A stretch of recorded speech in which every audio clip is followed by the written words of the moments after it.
we're showing up. We gon' learn about Jesus, you say. Call all your friends, grab your Bible and your pen, and everybody you say.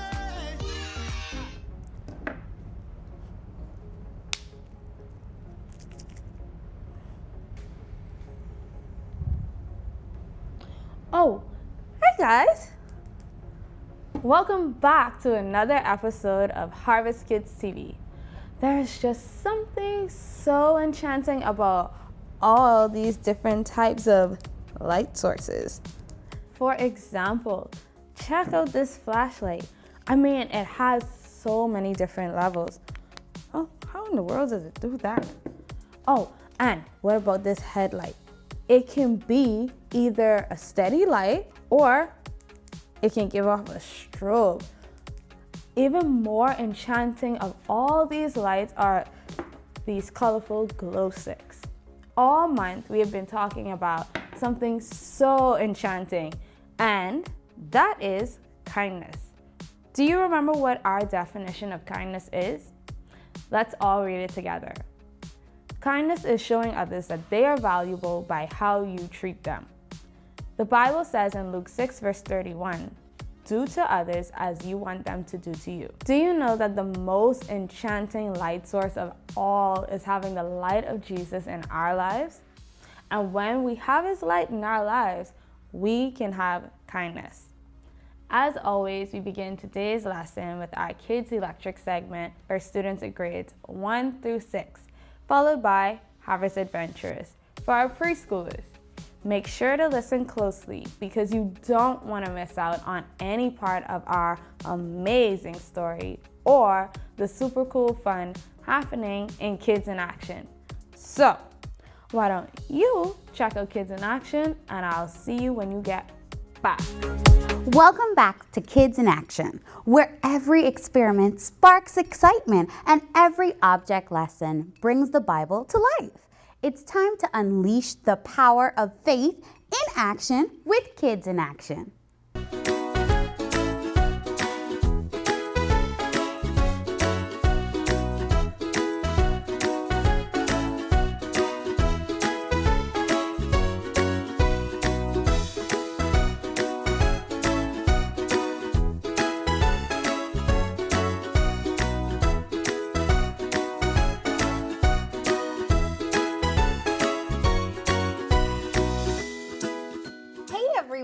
My name is Tika, and I'm here today with my amazing assistant, Brian. All month long, we're talking about kindness. Brian, can you tell everyone what our definition of kindness is? Kindness is showing others that they are valuable by the way you treat them. That's right! And today, we are going to have some fun with this. Ooh, are we gonna make some apple pie today? Well, no, we're not going to make. Ooh, are we gonna go bobbing for apples? No, that's not what we're going to do today. What we are going to do. Oh man, what are we gonna do? Like, what in the world are we going to do with a bunch of apples, son? We're going to talk about how we need to show kindness, even to those who aren't kind to you. Now that is hard. But how are we gonna learn that from an apple? Well, we have a name for persons who are always mean and unkind to others. Do you know what that name might be? You mean a bully? Yes, you got it! Do you have any bullies at your school, Brian? There's so much of them. There's just one kid in my class. He's so annoying. Every time I drop a pencil, he always have to take it from me and just run away from the whole class. Run out the class, run in the hallways, run in the bathrooms, run everywhere with my one pencil. And I'm trying to pass my test, but no. Now that is a real fascination with pencils. But, you know, bullies can often be bigger, or sometimes they can be really popular in school. So they pick on people sometimes that they think might be weaker. Sometimes they threaten or insult others. Well, that's not good. No, it's not. People who are bullied are hurting inside. And they may not say anything to anyone because they feel embarrassed or maybe rotten inside. Because all of those bad feelings, they just kind of pile up. And if they're not careful, they too can turn into a bully. What we say and how we treat others has a strong impact on what happens on the inside of that person. And that's where the apples come into play. Oh yeah, I wonder when they're going to use them. Yeah.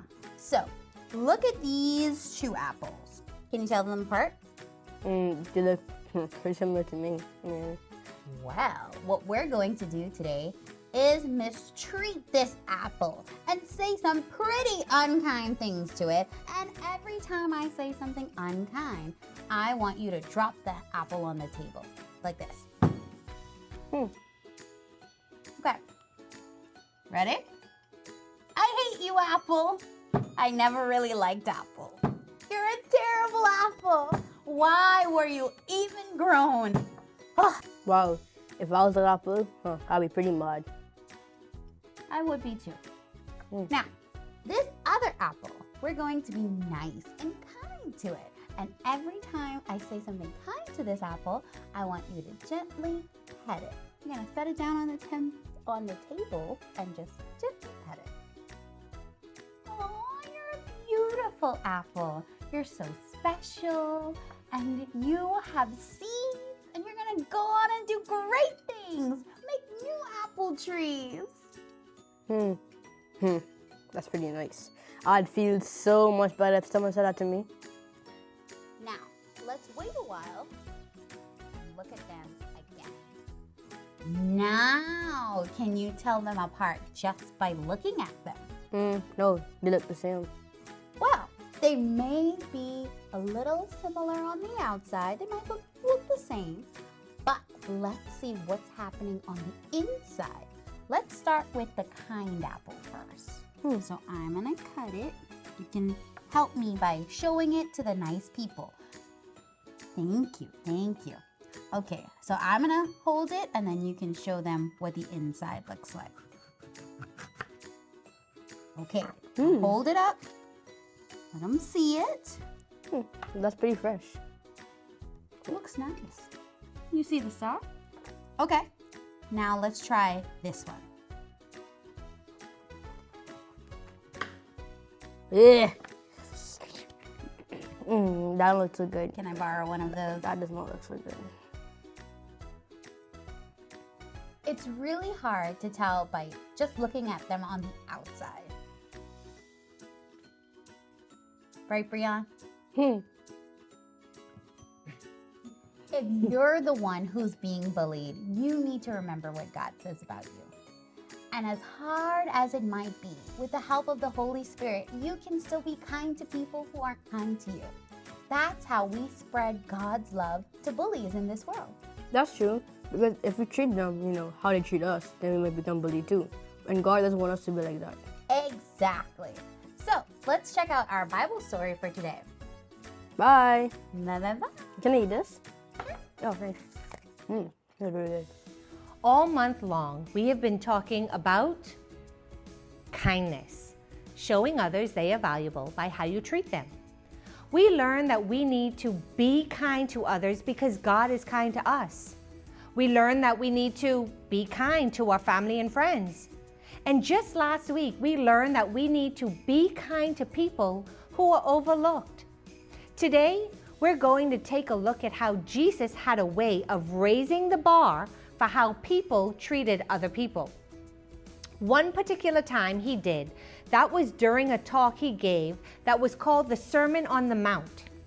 Jesus sat down on a mountainside to share some truths with his followers about what it means to follow God. He had some pretty challenging ideas about kindness to share. Let's check them out together. This sermon is recorded for us in the book of Matthew, chapter 5. We're going to look at verses 43 through 48. And I know that's kind of long, so stay with me. You have heard that it was said, love your neighbor, hate your enemy.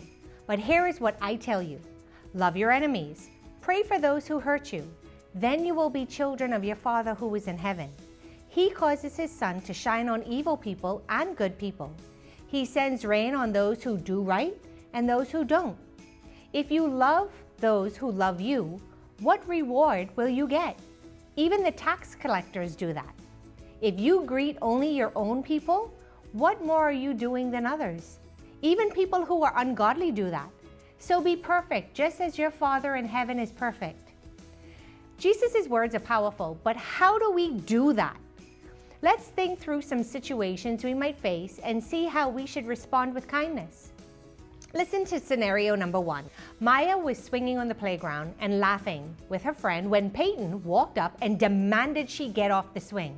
Maya had just gotten on the swing a minute earlier, so she didn't really want to get off. She told Peyton to go away. Peyton stood in front of the swing so Maya would be forced to stop, but Maya decided to keep swinging anyway. Both girls ended up in a heap on the ground in a pile of tears and skinned knees. That doesn't seem like a picture of what Jesus was talking about, does it? Let's see if scenario number 2 gets any better. Brian and his friend Justin were playing video games when Brian's older brother Rodney came in. Rodney started making fun of Brian and Justin, calling the game they were playing a baby game and making goo goo gaga noises.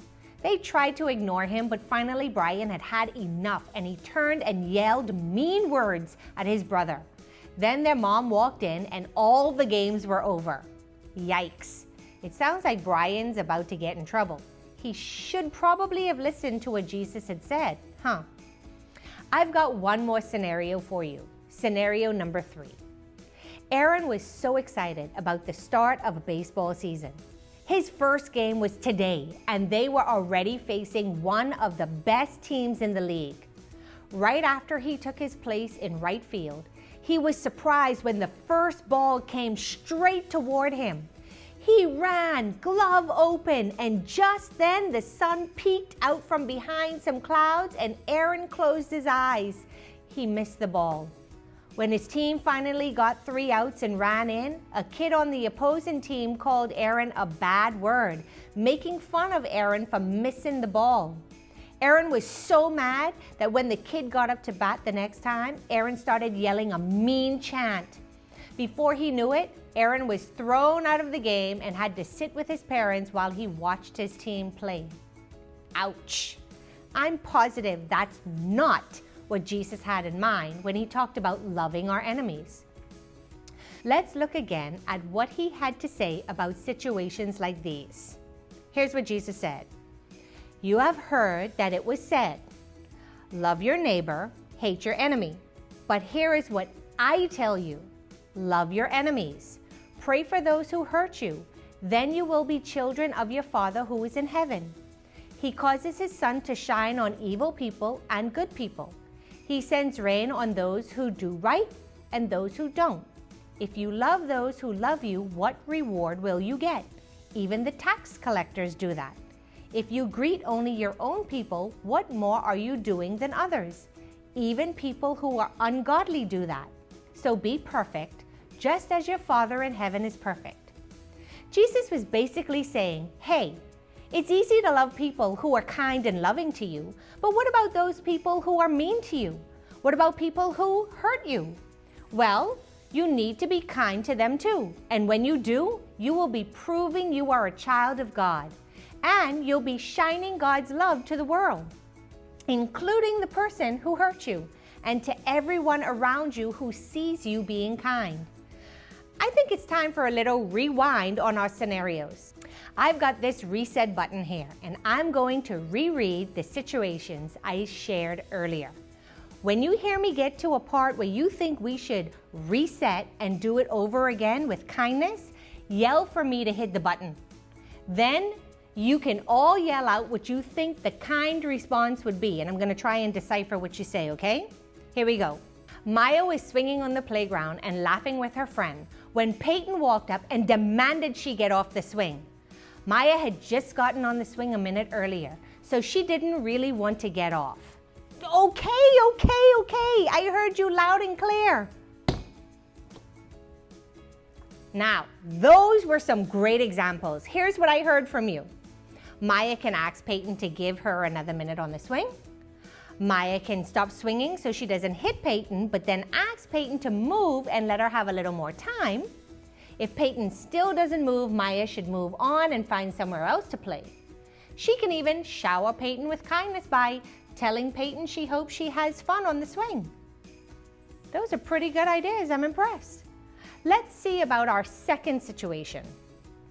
Brian and his friend Justin were playing video games when Brian's older brother Rodney came in. Rodney started making fun of Brian and Justin, calling the game they were playing a baby game and making goo goo gaga noises. They tried to ignore him, but finally Brian had had enough. Okay, I heard you. Wow, those are some excellent suggestions. Here are some of the things that I heard from you just now. Brian should ask Rodney to please stop. If Rodney won't stop, Brian and his friend might try turning up the sound on the TV and putting on headphones. Or if they continue to ignore Rodney, maybe he'll just go away. They can also invite him to play with them. Maybe he's just jealous of their fun. I like how you guys think. You're really getting the hang of this kindness thing. So let's take another look at our last scenario. Aaron was excited about the start of baseball season. His first game was today, and they were already facing one of the best teams in the league. Right after he took his place in right field, he was surprised when the first ball came straight toward him. He ran, glove open, but just then the sun peeked out from behind the clouds and Aaron closed his eyes. He missed the ball.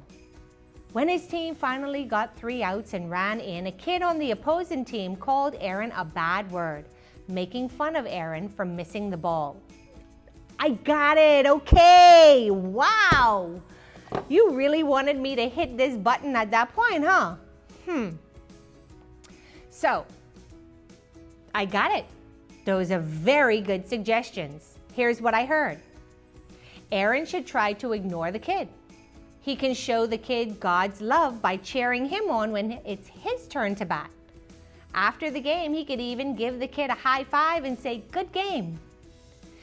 In all of the scenarios that we talked about, it was usually best to just ignore the person who was being mean, right? But then there were also ways we could take it to the next level and actually be kind to the person. Now, I can't promise you that being kind to someone who is mean will make them change, but it might. People can see that God has changed you and made you more like Him. And it might make others want to get to know God for themselves. Here's the thing I want you to remember today. Are you ready? Be kind to people who aren't kind to you. Of all the groups of people we've talked about being kind to this month, this is probably the hardest. So let's ask God to help us with that. Let's pray. Dear God, thank you for giving us all we need to follow you, and we especially thank you for giving us Jesus. Not only is He our Savior, but He is also our example for how to live our lives.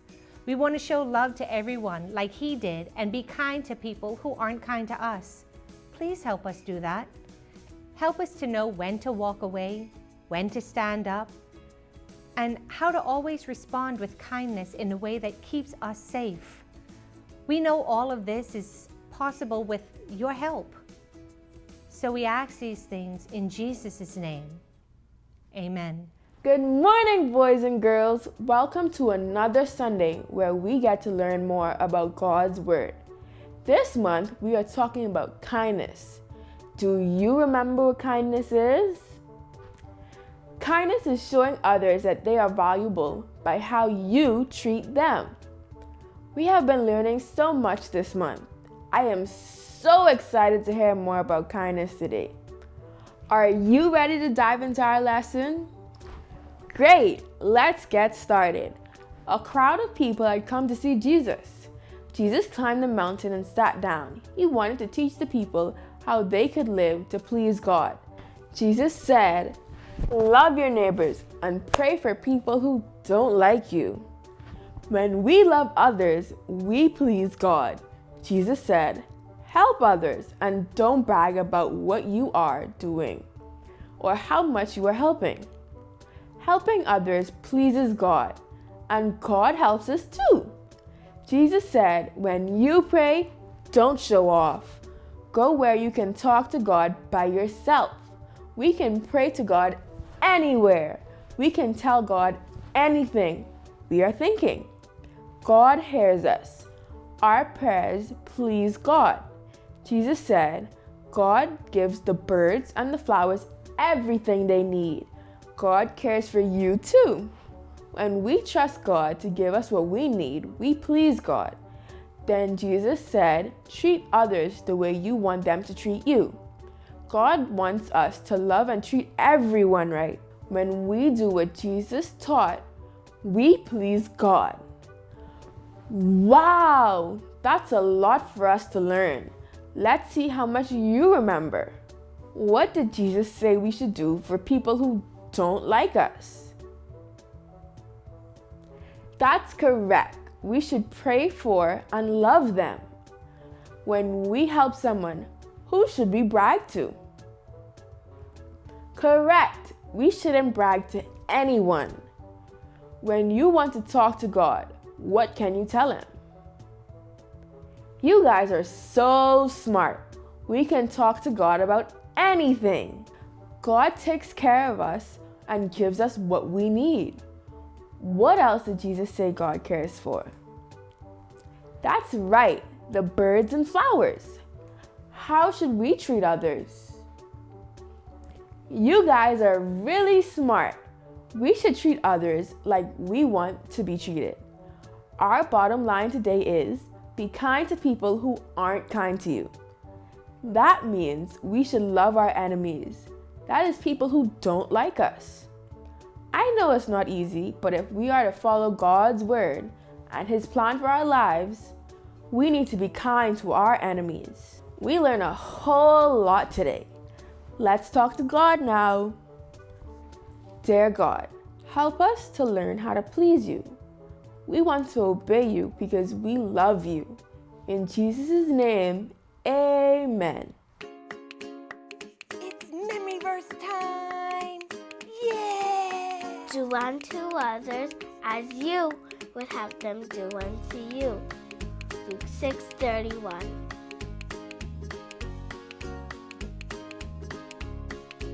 Do unto others as you would have them do unto you. Luke 6:31.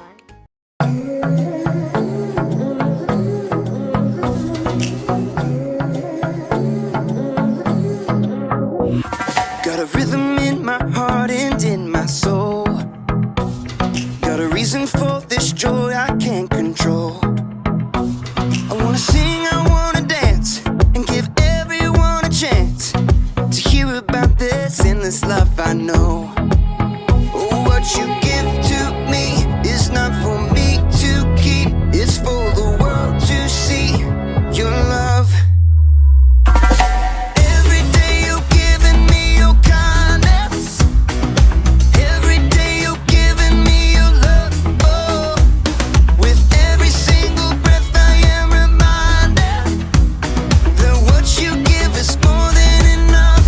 So I'll give a little kindness, give a little kindness, give a little love away. Give a little kindness, give a little kindness, give a little love away.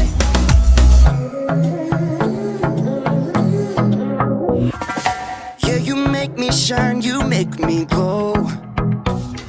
You pick me up when I am feeling low.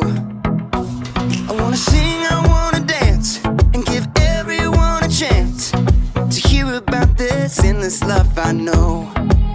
Oh, what you give to me is not for me to keep, it's for the world to see your love. Every day you're giving me your kindness. Every day you're giving me your love. Oh, with every single breath I am reminded that what you give is more than enough. So I'll give a little kindness, give a little kindness, give a little love away. Give a little kindness, give a little kindness, give a little love away. Can't keep it to myself, gotta share it with someone else. Your kindness overwhelms my heart, my heart. Can't keep it to myself, gotta share it with someone else. Your kindness overwhelms my heart, my heart. Oh, what you give to me is not for me to keep, it's for the world to see your love. Every day you're giving me your kindness.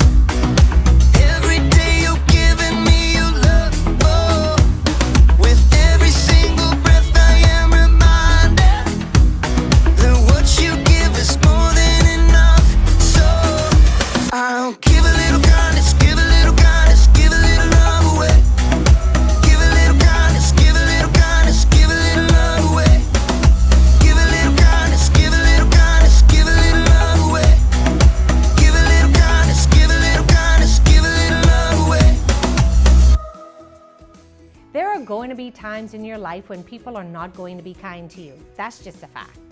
They might break in front of you in line, others might talk about you behind your back, and some will call you names or just be mean. Now, you might never be their best friend, but people who do those things need people to show them kindness too. Sometimes that's when they need kindness the most. Jesus died on a cross to show us He loves us no matter what bad things we've done. We don't have to do anything to earn that love. And if you're a follower of Jesus, you have the opportunity to show others that same kind of love. When someone is mean to you, chances are you'll be tempted to do something mean to them in return. When that happens, think about Jesus and what He did for you. Ask God to help you show kindness to the people who may not have earned it, just like we did a few minutes ago. The one thing to remember today is this: be kind to people who aren't kind to you. Say that with me. Be kind to people who aren't kind to you. It's like our memory verse for this month. Do to others as you want them do to you. Luke 6:31. So remember, God wants us to be kind to everyone, including the people who don't show us kindness at all. Hey there! Did you enjoy today's lesson? Jesus Himself was basically saying to all of us that it's easy to love people who are kind and loving to us. But what about those who are mean to us or people who hurt us intentionally?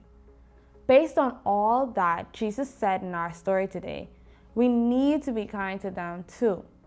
And when we do, we will be proving we are a child of God. So let's make sure we allow His light to shine through us to everyone. Well, it's time to say goodbye, but we hope that this week's message has helped you to understand that when we show kindness to persons who are unkind to us, we will be shining God's love to the world. It was a pleasure hanging out with you, and we'll see you next week as we continue our series on kindness, right here on Harvest Kids TV, our family life TV experiences at Bahamas Harvest Church. And remember, be kind to people who aren't kind to you.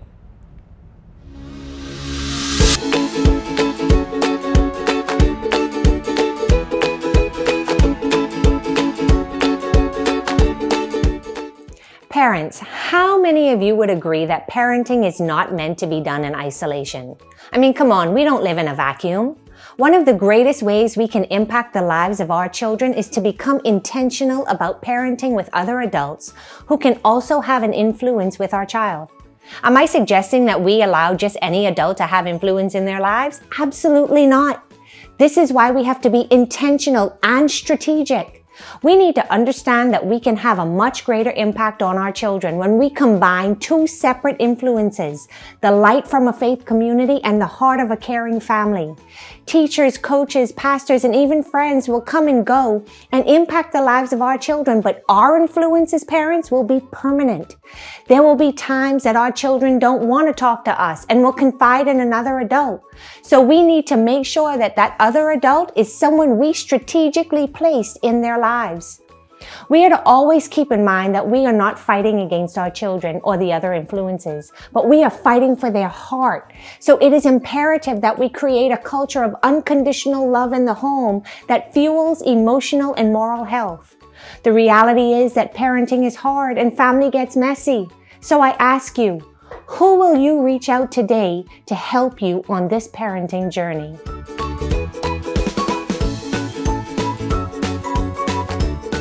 Hello everyone, I'm Jason and we are excited to welcome you to our crossover TV teen segment, which is geared toward our high school students in grades 7 through 12.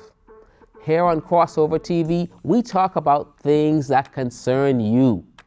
Today, we are focusing our attention on coping. A fact that we get to know at one point or another is life can be hard. Stressful seasons, difficult circumstances, unexpected events, we are going to deal with all of that and more. And that's why we need healthy ways of dealing with them when we do. Stay tuned. We on the move, we on the rise, crossing over every trial. We gon' rise, we gon' rise, we gon' rise, crossing over. Oh yeah, we're crossing over. Oh yeah, we're crossing over. The lines by faith, ooh yeah, the lines by faith, yeah. Oh yeah, we're crossing over. Oh yeah, we're crossing over. Oh yeah, yeah. It's me again, Jason. Let's be honest. There always seems to be those days where it seems like everything is collapsing around you, and it feels as if the weight of the world rests upon your shoulders. We've all been there. We have all encountered struggles that felt bigger than us, and we all develop our own ways of managing emotional pain, shame, and regret. When faced with difficult circumstances, it is very normal to look for ways to cope. And it can be hard to know what to do when we are feeling this way. Today's bottom line or takeaway from our discussion is you have to feel to move forward. Let's tune into our communicator as she helps us to think critically about how we are coping and whether it is helping or hurting us. Let's check it out. I'm ready to be judged. I'm ready. Escape rooms. They are a special challenge to me, but I love them. It's an experience. You basically pay to be put in a situation with a few different people. Some you may know, and some you may not. You get stuck, and where the most rewarding part is, leaving. I get the idea of being locked in a room where the only way out is working with people that you might have only just met to figure out math problems or word problems under extremely stressful situations. Is sort of heartless torture, but I'm kind of weird and I think it's fun. If you've never been, they all have a fake theme. One might be preventing a bomb from detonating, another might be zombies trying to overrun your hideout, or it might be that a terrible disease is about to attack the planet. Okay, that one sounds less fun these days, but the idea is simple. You have to get out. You have to escape. And when you do, it feels amazing. I love being the first to escape. I always have. But when I was younger, the escaping looked a little different. So I grew up in a house with its fair share of drama. My mom and dad were at odds. My siblings and I did not get along. Being the middle child also didn't help, and I always felt I didn't belong. I don't know if you've been there, but when stuff is going wrong at your house, it can only mess with you. You feel a lot of things you wish you didn't, and my go-to move was to try and escape. Now, I didn't really run away, although I thought I should, and it crossed my mind a lot of times. As a kid, I would escape from the fighting by writing, singing, or simply pretending I had another family that would come and get me one day. But not. This was definitely my family, and there was no hiding it. But as I got older, I made friends and met people that adopted me. I would escape to their house every chance I got.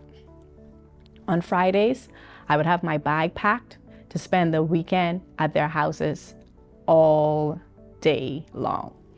Even though things weren't perfect there either, it was far better than staying home. When I got to my other family's house, I knew I'd eventually face the same problem I always did. At some point, I'd have to go back. I couldn't stay there forever. See, I wanted to forget the pain that I felt because my family was a wreck. And for a while, it seemed like escaping was the best option. On the outside, I seemed fine, but on the inside, I was insecure, anxious, bitter, and angry. I thought I could only feel better if I escaped my life. I even went through a period where I got super serious about school and used being super busy as an excuse to escape what was going on at home. All the while, I simply counted down the days until I could legit escape by leaving home forever. Maybe you can relate to my story, either to having family drama or school stress. Maybe you can relate to my story, either to having family drama or school stress. Or in general, I'm a human living in times of pandemics and injustice and global warming kind of stress. The reality is, we are all feeling this a lot these days. I heard the analogy that emotions are like getting calls on our cell phone. Sometimes they're expected and other times they're unexpected. We have the ability to answer them and connect with them, or put them on FaceTime, or focus on nothing but them. Or if you're braver than me, you straight decline them and send them the voicemail and pretend like they don't exist. Or you mute them or turn off your phone and hide it. In university, I did a lot of the last one. Emotions would call and I'd be like, bye. Toss the phone in my bag and ignore it. Maybe some of you, like me in university, bury your emotions. When something happens that you don't like, you try to escape to something else. Think about it. When your parents are fighting or you're having friend drama, how do you typically deal with it? Do you hide your feelings because you think that showing emotion makes you weak? Or when you feel like the pressure to get good grades, get into a good college, or handle your own insecurities, how do you process all of it? Maybe you escape by binge watching Netflix, where you can be a part of a different story and a different life that isn't your own. Or you scroll through TikTok for hours until your mind is numb. Or numb by overeating so that you don't feel your emotions, or not eating at all to feel some kind of control, or take part in self-harming behaviors, hurting others, or fits of rage. Or maybe quiet the noise of emotions with porn, relationships, drinking, drugs, just so we don't have to feel what we're going on underneath the surface, bottled up, ready to explode. In a word, we're coping. And for a lot of us, that means trying to numb or escape the things we don't want to feel. We look for ways to escape because we want relief.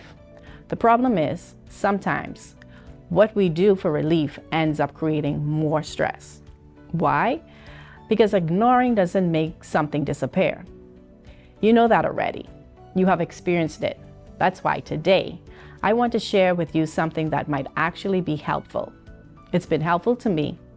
And fair warning, it sounds like the worst possible idea, but stick with me because I think this can actually help us move forward and actually cope instead of getting stuck. The Bible is divided into two major parts: the Old Testament, which was before Jesus came to earth, and the New Testament, which represents the time after Jesus came to earth. We're going to look at a passage out of the book of Lamentations in the Old Testament. The name of the book comes from the word lament, which means expressing grief or mourning. It's not a word that we often use, but it's something you might feel. You might feel it if your team lost the game on the final play. You definitely feel it if the family pet passed away. It's basically feeling sad. A whole book about being sad. See, I told you, it would seem like a terrible idea, but stick with me. The writer of Lamentations, who a lot of people believe was the prophet Jeremiah, talks about his own situation this way in Lamentations 3, verses 19 to 23. The thought of suffering and homelessness is bitter beyond words. I will never forget this awful time as I grieve over my loss. Yet I still dare to hope when I remember this. The faithful love of the Lord never ends.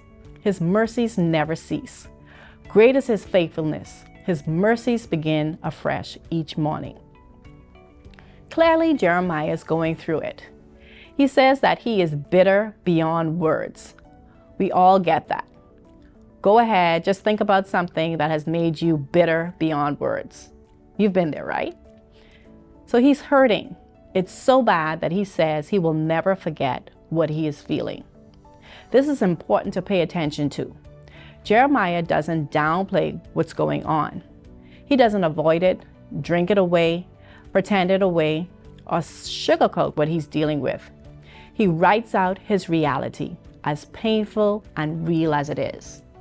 Jeremiah not only talks about the circumstances that caused his pain, but also about how he felt about them. He names exactly what is going on, and he doesn't stop there. He moves from naming how he feels to naming what is true about God. He makes sure that he tells himself truth in the middle of his difficult circumstances and feelings, the kind of truth that gives him hope to push forward. I think sometimes we will do anything not to feel all of our feelings because it hurts. So we avoid them altogether. But Jeremiah demonstrates a willingness to feel them, however bad they are. The trick is to not stay there. This is important for us too.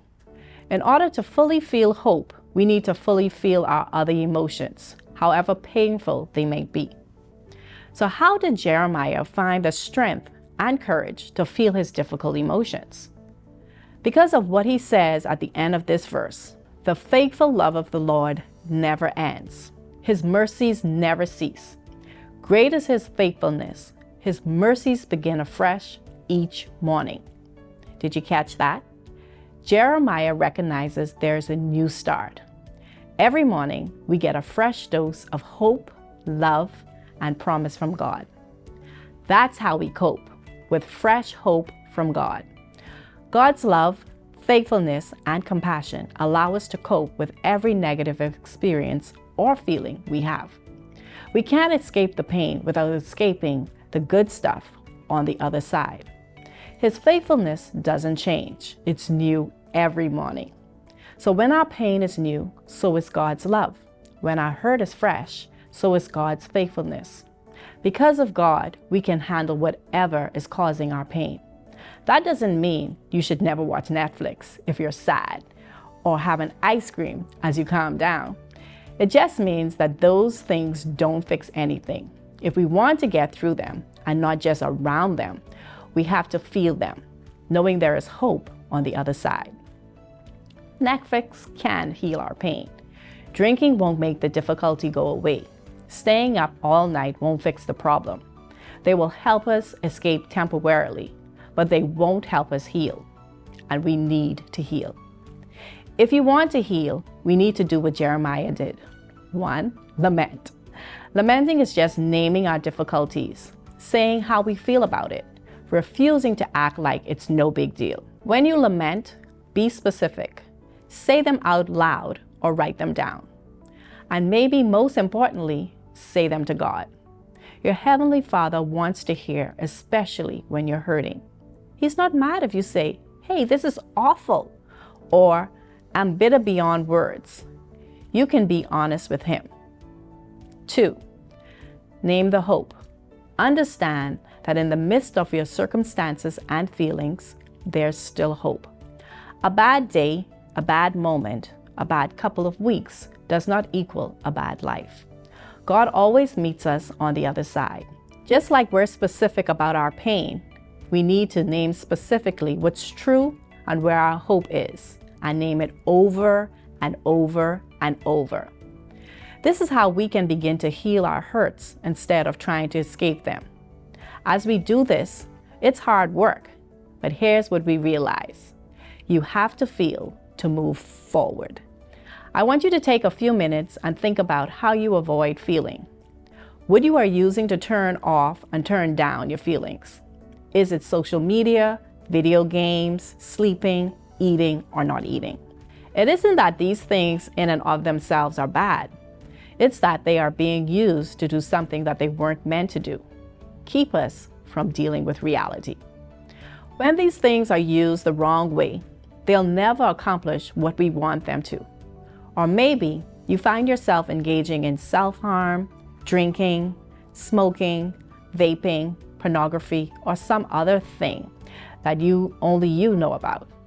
In these cases, you aren't just numbing the pain, you're hurting yourself. You need to know that the additional pain you're creating doesn't erase the other pain. It doesn't make it go away. And hey, I get it. I get it. Sometimes big pain causes us to get stuck into coping behaviors we never meant to use long term. If you are using something to numb your feelings and you aren't sure, you can stop. Invite other people into your life. Find a trusted friend, adult, or church leader to help process what's going on. They can help you acknowledge what you're going through, but also they can help remind you of hope when you need it. And there will come a time when we all need the reminder. For those of you wondering, why would I tell someone else my pain when I haven't even admitted it to myself? I get it. For you, I want you to ask yourself, what is getting in the way of me healing for real? Many of us are embarrassed, ashamed, or afraid of judgment. Some of us have believed this lie that having big pain or big emotions is weakness. Opening up and sharing with others who are trustworthy will not only challenge the lies that hold you back, but can help lead you to peace and healing.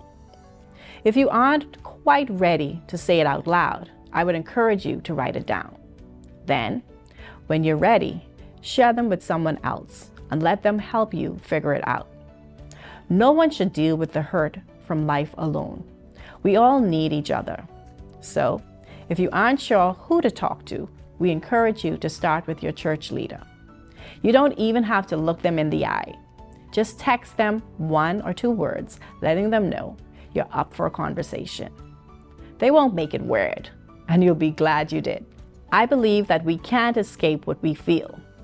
We can numb it for a while, but eventually we have to feel to move forward toward the big, abundant, joy-filled, better than you think is possible right now life that God has for us. I hope you believe it too. Thank you so much for joining us, and we look forward to seeing you next week. Hallelujah. Come on, lift your hands and let's just give glory to the great I am. He's in this place. God, you are welcome here. We glorify and adore you. You are worthy. Come on, lift those hands and surrender. Glorify him in this place. He is worthy.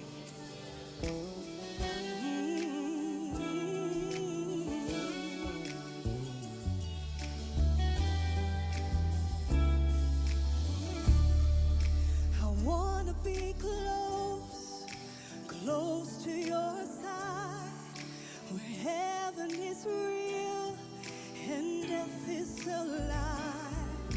I want to hear voices of angels above, singing as one, singing hallelujah. Holy, holy, God Almighty, the great I am, who is worthy, none beside thee. God Almighty, the great I am. You are the great I am. I wanna be near. Hey guys, Carlton here. In today's communication, we learned that in the midst of our circumstances and feelings, there is still hope. A bad day, a bad moment, a bad couple of weeks does not equal a bad life. God always meets us on the other side. With that in mind, I have a few questions for you. Question number 1. What's the worst physical pain you have ever experienced? How did you cope with it? When I was young, I hurt my wrist while rollerblading. There was a crack in the ground, which I did not see. Next thing I knew, I was falling backwards. My reflex action was to catch myself, so all of my body weight was supported by my right arm, breaking my fall, which hyperextended my wrist. Thank God it was not broken. But I was placed in a brace and had to make adjustments by using my non-dominant hand. Thank the Lord for healing. Question number 2. The speaker said we tend to numb non-physical or emotional pain as much as we want to numb physical pain. Have you seen that to be true in your own life? I experienced this last month when my mom had a nasty slip and fall. I can still hear her screams as EMS lifted her and took her to the ambulance. I did my best to not be the reason to start a domino effect of tears as my siblings, nieces, and nephews stood around. But on the inside, I was hollering and singing praises to God because it could have been a whole lot worse. Question number 3. Everybody has a healthy and unhealthy ways of coping with what happens in life. How can someone know if their way of coping is good for them or not? Where is the line? For me, I've learned that situations, if you choose, can make you bitter or better. I made a conscious decision that I will always choose better because bitter just doesn't taste good. I would always do my best to even learn from difficult and hard situations. And in the end, I have become a better person. Let's pray. Dear Heavenly Father, thank you for making a way through the pain. Please give us the strength and peace we need to overcome the difficulties in life. In Jesus' name, amen. That's it for this week, but remember, you have to feel to move forward.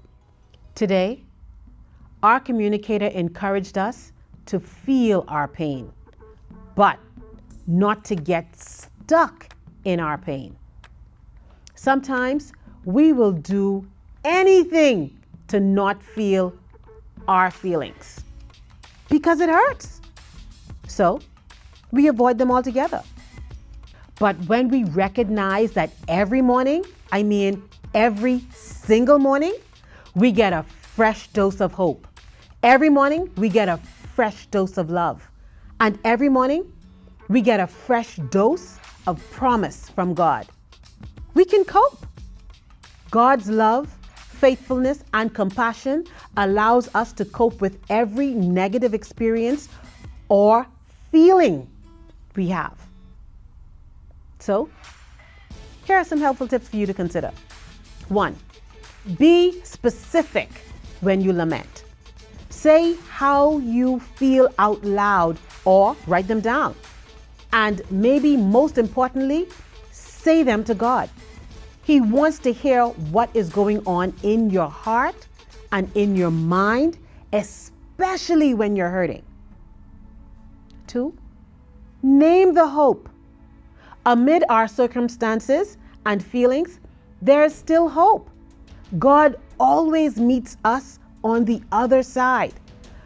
Just like we're specific about our pain, our lamenting, we need to name specifically what's true and where our hope is. And name it over and over and over. 3rd, don't go through it alone. God created us for relationships, for community. We all need each other to bear one another's burdens. So, be sure to get your trusted village to help you heal and move forward. Well, it's time to say goodbye. It was a pleasure hanging out with you today. We hope the lesson has been helpful to you as you navigate life's challenges. Have a great week, everyone. And remember, you have to feel to move forward. It was our absolute pleasure hanging out with you today. Continue to keep safe, and we will see you right here next week on Crossover TV. And don't forget today's bottom line. You have to feel to move forward. Have an amazing week.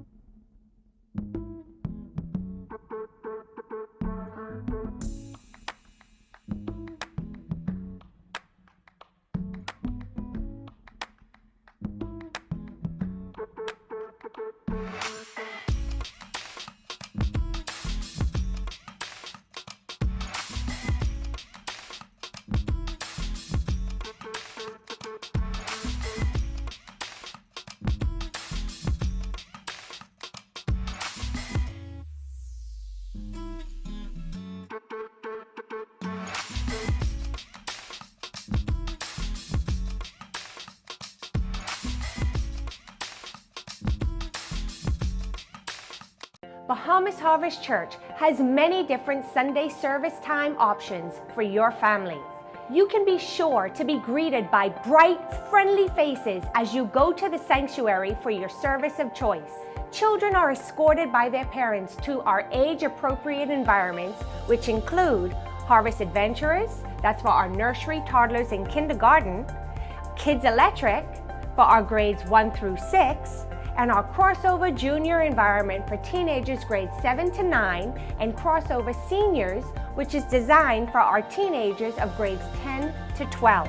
Now, in each of these environments, your children learn at their grade level, allowing them a far better appreciation for Jesus and who He is to them. We guarantee that your child will not only enjoy themselves, but are sure to nag you for a replay the following week. If you're enjoying the program, we wish to remind you that you have another chance to catch up with Pastor Mario at our one and only location now on JFK on Sunday mornings. Find out what makes Bahamas Harvest Church so different. From the moment you walk through our doors, you will find smiling faces and an atmosphere that will draw you in. There are age-appropriate environments for your children from nursery through grade 12, so you can focus on the Word without distraction. Anointed praise and worship, and a word from Pastor Mario that is timely, down to earth, and actionable for transformative life change. Our service times are now 8 a.m., 10 a.m., and 12 noon only, and we hope to see you there. And remember, we're only on JFK now. Bahamas Harvest Church, reaping the end-time harvest in the Bahamas and beyond.